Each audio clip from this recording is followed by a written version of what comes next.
আসসালামু আলাইকুম এভরিওয়ান, কেমন আছি সবাই? আশা করছি সবাই অনেক ভালো আছেন। আলহামদুলিল্লাহ আমি অনেক ভালো আছি। আচ্ছা বলেন তো, এই জায়গাটা কোথায়? আপনারা কে কে গিয়েছেন অবশ্যই কিন্তু আমাকে কমেন্টে জানাবেন। সেদিন হুট করেই আমার চাচাতো ভাই আমাকে ফোন করলো যে আয় আমরা ঘুরতে যাই। তো আমি ছিলাম আমার বাবার বাড়িতে।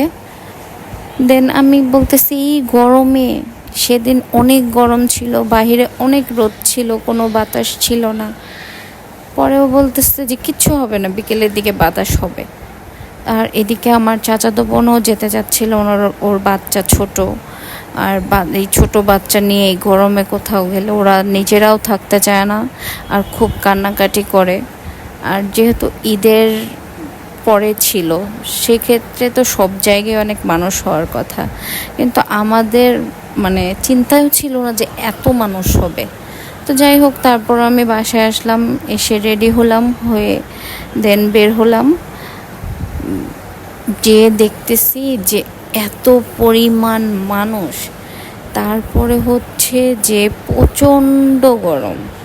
আমি যে একটু ভিডিও করব সেটাও করতে পারিনি, কোনো রকম একটু একটু করে করেছি।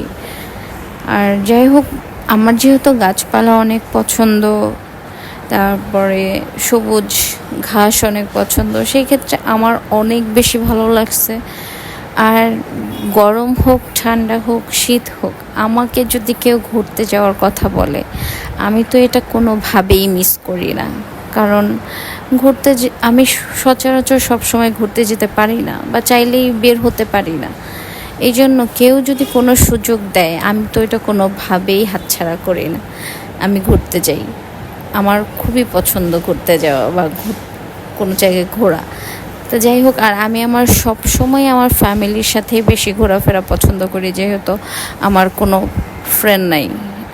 আমি ফ্যামিলির সাথে ঘোরাফেরা পছন্দ করি, বাবা মা, ভাই বোন, আমার হাজব্যান্ড। আর যখন শ্বশুরবাড়িতে ছিলাম তখন শ্বশুরবাড়ির লোকজনের সাথে আমি ঘুরতাম। তো যাই হোক, সেদিন এই যে এগুলো নাকি টিয়া পাখি ছিল, এত সুন্দর আর ঝাঁকে ঝাঁকে উড়ে যাচ্ছিল। আমার মানে আমি ভাষায় প্রকাশ করতে পারবো না যে আমার কি পরিমাণ ভালো লাগছে।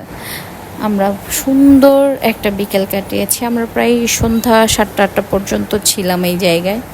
মানে অনেক ভালো লাগছে। আর এই জায়গায় একটা ব্যাঙ বানায় রাখছে, এই ব্যাঙের মধ্যে বাচ্চারা বসে বসে ছবি তুলছিল, মানে ভালো লাগছিল। আর এই চরখিটা সবাই উঠতে বলতেছিল আমাদেরকে, কিন্তু আমার প্রচুর মাথা ঘোরায়, সেজন্য আমি উঠিনি।